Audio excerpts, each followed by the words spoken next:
So now we are starting with 1.3, that is development of male gametophyte, which you can see in this picture, that is in our book, that is 1.5, pig number 1.5 के ऊपर development of male gametophyte. You can see that हमने देखा कि ये pollen grain जो भी है ये form हो गया था. ओके अब ये pollen grain के अंदर आगे का कौन सा प्रोसेस होगा, so that process is called as the development of male gametophyte. Okay, so now we will starting with that. Pollen grain marks the beginning of male gametophyte. You can see in this picture, this is the male gametophyte जो कि हमने इसको another name है, that is pollen grain. You can see in this picture, pollen grain के ऊपर 2 covering है, intine और exine का कवरिंग है और बीच में साइटोप्लाज्म और ये न्यूक्लियस का. Now that pollen grain undergoes a first mitotic division. इसके पहले मियोसिस होके pollen grain का फॉर्मेशन हुआ. अब pollen grain के अंदर क्या होगा, so that pollen grain whichever formed by meiotic division, it undergoes a first mitotic division to produce a bigger naked vegetative cell and small thin-walled generative cell.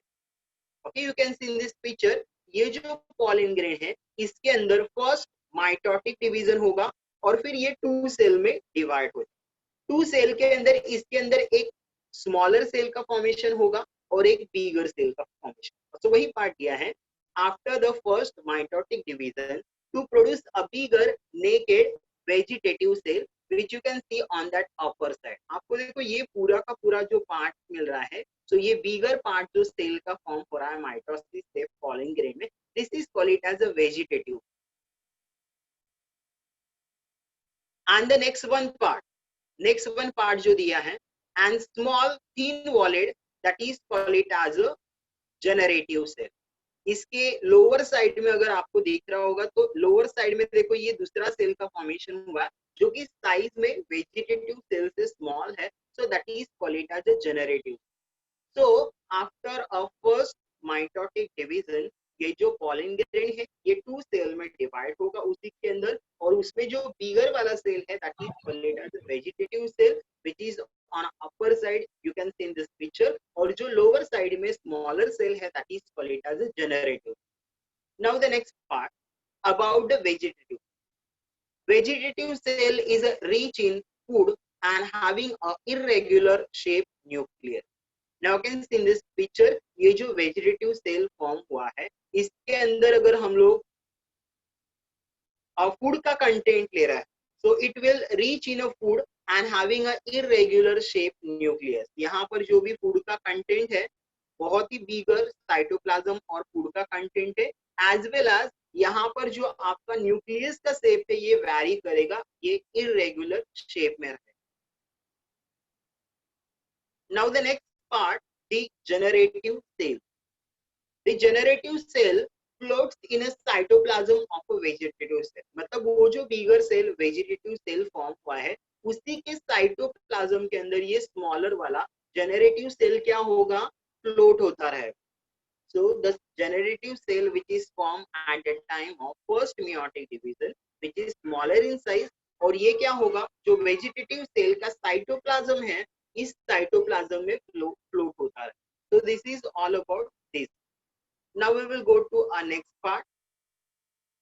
Now the second mitotic division. First mitotic division में ये single cell 2 cell में divide हो गया, एक बिगर cell vegetative और vegetative cell के cytoplasm के अंदर एक स्मॉलर सेल जो फ्लोट हो रहा है that is called as a generative.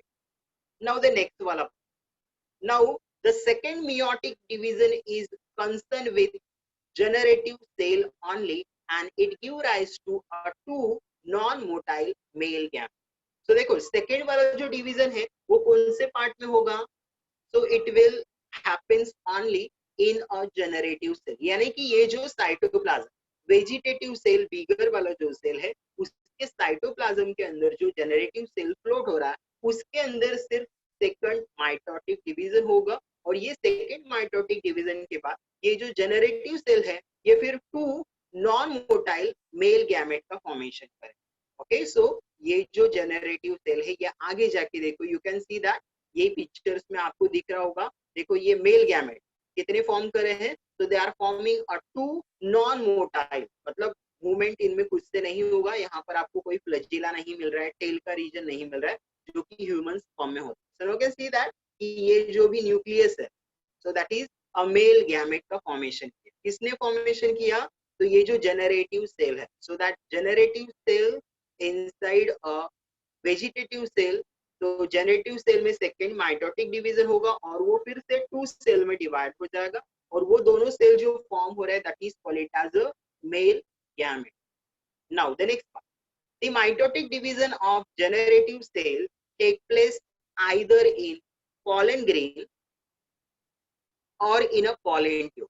तो अभी देखो यहाँ पर क्या होगा, ये जो जेनरेटिव सेल है इसका डिवीजन, अभी when you see this picture, तो इस पिक्चर में जो भी इसका डिवीजन होता है, जेनरेटिव सेल का जो डिवीजन हो रहा है माइटोटिक, तो यहाँ पर तो आपको पिक्चर में क्या दिखा है कि ये साइटोप्लाज्म यानी पॉलन ग्रेन में भी हो, पॉलन ग्रेन में हो गया, बट ये कंडीशन है कि ये दोनों जगह हो सकता है। कहाँ कहाँ पर, तो ये पॉलन ट्यूब का जो फॉर्म हुआ है, पॉलन ट्यूब यानी क्या होता है, तो ये जो वेजिटेटिव सेल का जो साइटोप्लाज्म है ये एक्साइन से बाहर आ जाएगा और वो बड़े ट्यूब का फॉर्मेशन करेगा, that is called as the pollen tube.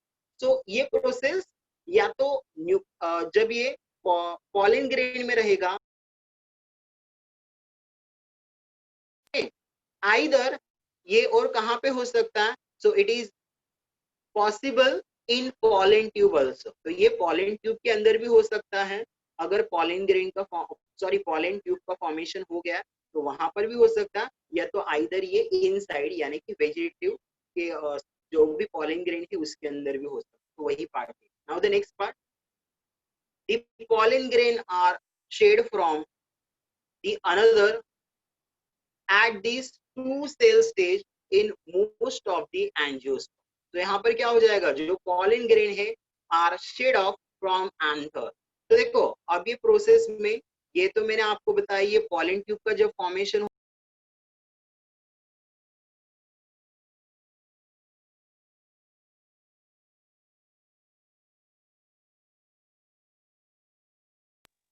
Just minute of you, I think आपका आवाज कट हो रहा होगा, बीच में एक कॉल आ जा।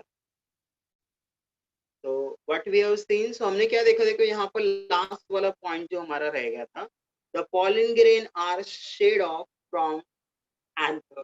एंथर यानी पॉलन ग्रेन का फॉर्मेशन कहाँ पर हो रहा है, एंथर में। पॉलिनेशन के टाइम क्या होगा, एंथर में एंथेसिस होने के बाद ये पॉलन ग्रेन का फॉर्मेशन वहाँ कंप्लीट हो जाएगा, फिर ये पॉलन ग्रेन वहां से निकल जाएगा।